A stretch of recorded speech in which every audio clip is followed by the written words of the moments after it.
going on, YouTube? Skylar, North Georgia Piper, coming to you from the garage this evening. I am lighting up a bowl of Burley Flake number 3,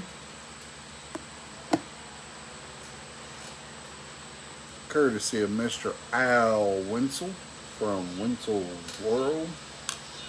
I gotta say, I've been wanting to try this line from CND for a while, but this one right here, it's some pretty good stuff. Hope y'all can hear me over the katydids. They're ranting and raving today, but I got it in the SMS Eagle Claw Meerschaum. This was the first Meerschaum pop I ever got. I got it from Boswell's online 3 years ago.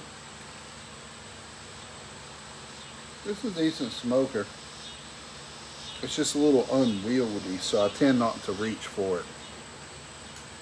But anyhow, hope everybody's been good. We had some pretty good storms last night, but they didn't hit as hard as they were supposed to.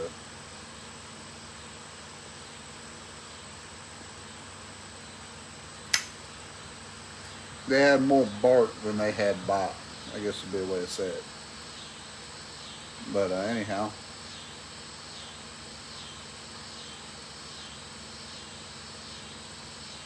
little man had his first day of school today, so it's been an eventful day. He did really well, no tears, did great. I think he is a little bit excited to go back tomorrow. I figured I have not done a VR in a good long time. And I saw where Jess at Jess Piping has hit 1,000 subscribers on his channel. Well deserved, especially all the intros and editing he does. Puts a lot of time and effort into it, that's for sure. But he and I'll put the video down in the cellar below for you. But the big question for the VR is to pretty much talk about your ride. Whether if it's a car, your first car, your dream car, you've never owned a car, if it's your bicycle, whatever that may be. Talk about one of your rides you've had or wish you could own, or anything to do with a car that you would enjoy pretty much, or a wheeled apparatus, I guess you could say. But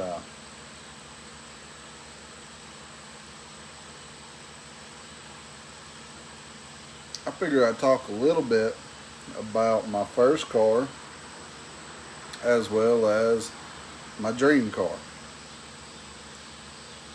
My first car I still own and drive as a daily driver today.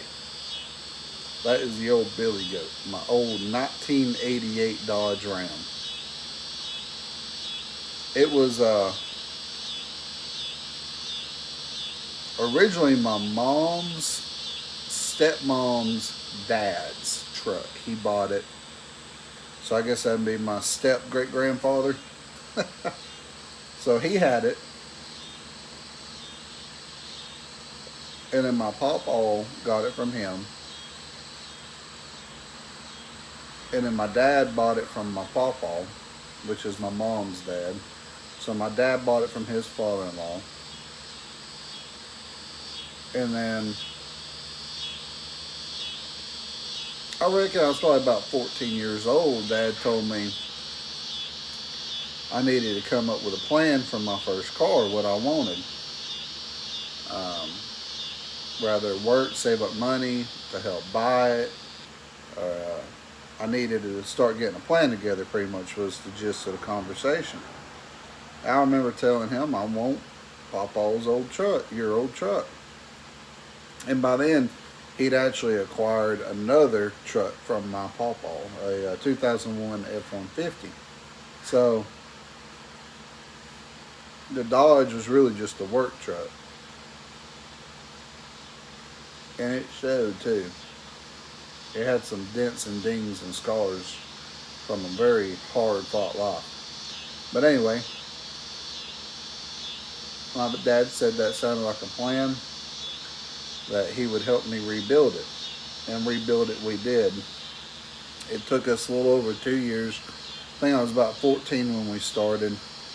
And we didn't finish until a little bit after my 16th birthday. Um, it's actually kind of funny looking back at it, because I turned 16 and my truck was still in pieces in the garage. We did it all ourselves in the garage. We built our own paint booth out of landscaping plastic and box fans to, with house filters for overspray. I mean, we redneck rigged that joker up and did it in a garage, actually less impressive than this little one here in my house. We took it all the way down to the frame and built it all the way back up and painted it. Um, but anyway, so I turned 16 and it was still in pieces in the garage. Let me rewind.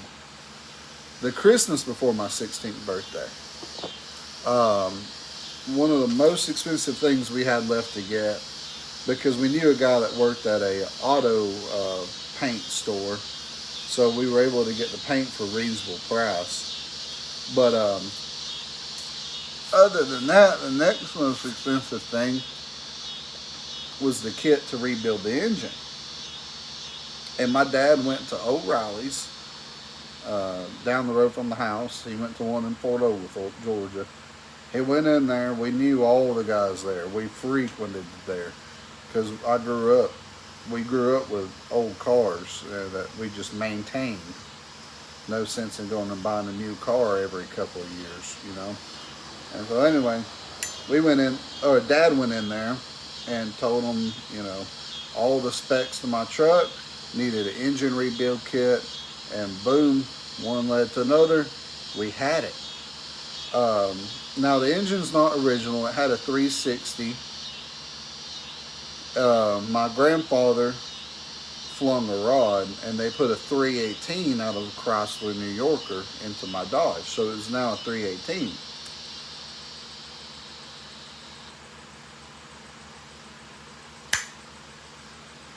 In all of my father's wisdom, he knew we needed a an engine kit to rebuild the engine, and he got it for me for Christmas, and we had not cracked the engine open yet. I remember, oh my, it had to have been December like 26th or 27th. It was like a day or so after. I was dying to get that engine tore apart and put back together.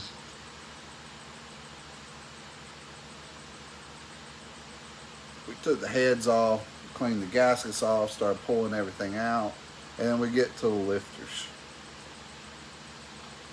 My dad bought a kit like it was a standard 318 Chrysler motor. It was not. It had roller lifters instead of standard lifters.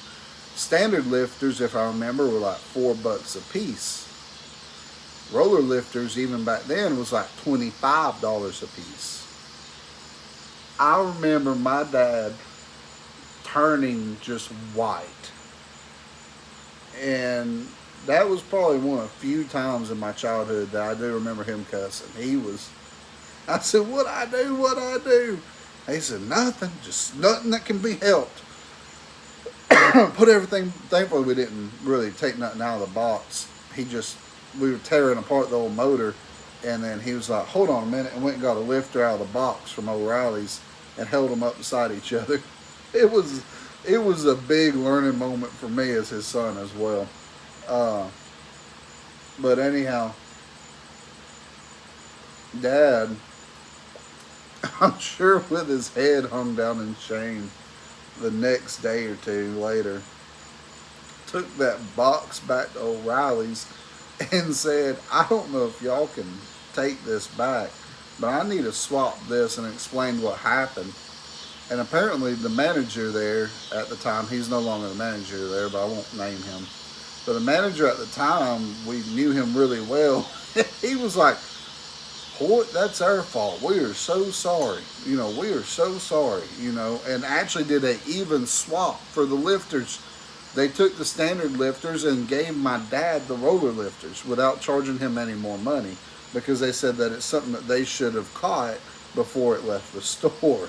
That's some customer service right there. But anyhow,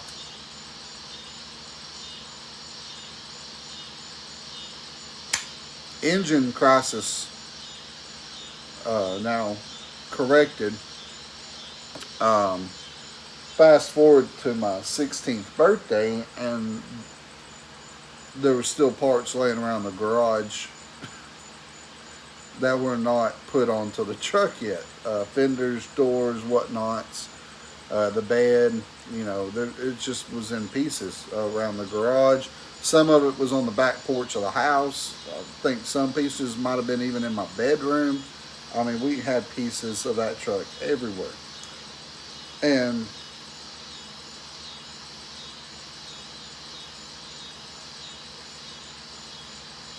on my 16th birthday, I went to take my driver's test and met my grandmother. She had a early 2000s, I think maybe a '03 or '04 Mitsubishi Galant.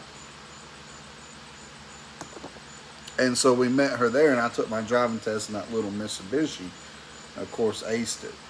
And so then I'll have my license and no car. Well, I'm sure my dad knew that was going to burn a hole in my wallet. So there was only one vehicle that was running that was not claimed. My mom had her car. My dad had the Ford. My Dodge was in pieces. There was one other vehicle stored away in the side. Like, it was a single car garage, but on the side where there was double doors, my dad would put the other vehicle over there, rather jacking it up and moving it little by little. And eventually my sister and I did get him casters for Christmas. But anyway, so he told me, he's like, "You've driven it before. I guess it's only fair if I let you drive it to school until we get your truck done." He said, "Your truck should have been done by now," but he was like, he's been busy, I've been busy, everybody. So he's like, it's our, I think he was like, pretty much, it's my fault it's not done yet, so drive my car to school. So that is how I ended up driving a 1974 Nova Super Sport to school as a daily driver and work. I worked in a barbecue restaurant right after I turned 16. That'll turn some heads right there, I tell you what.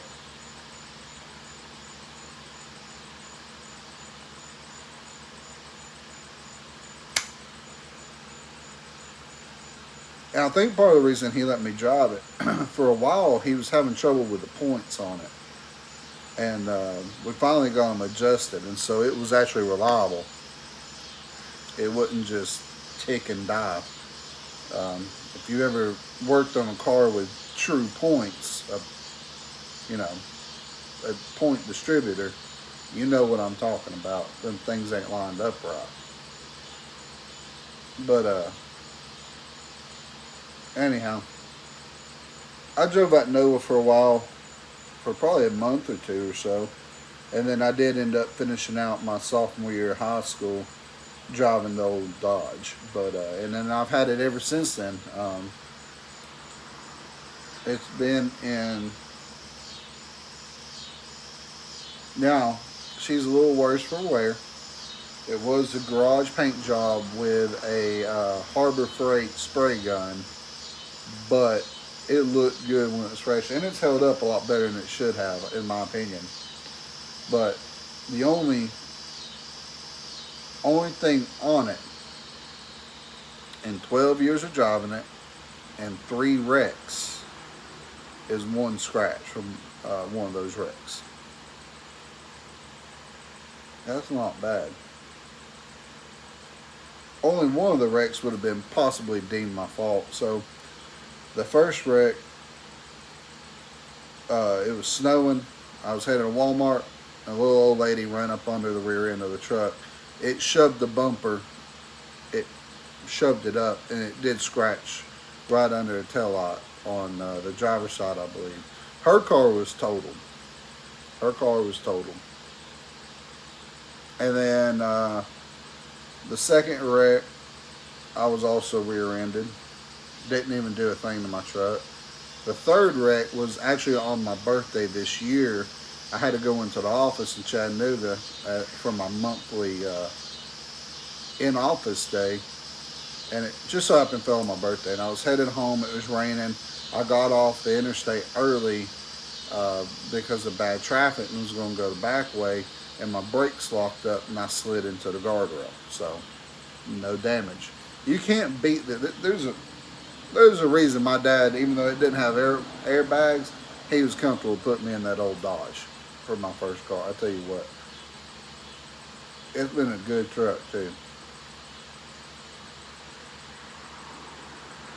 My grandfather and my dad hounded the dog out of that truck, and then we rebuilt it, and then I've hounded it ever since.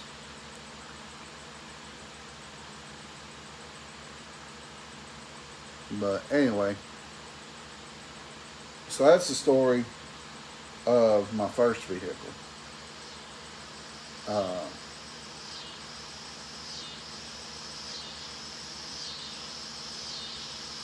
I hope that will suffice for the gall, because I'm already going to be pushing over 20 minutes here. And I would like to tell the story of my dream car.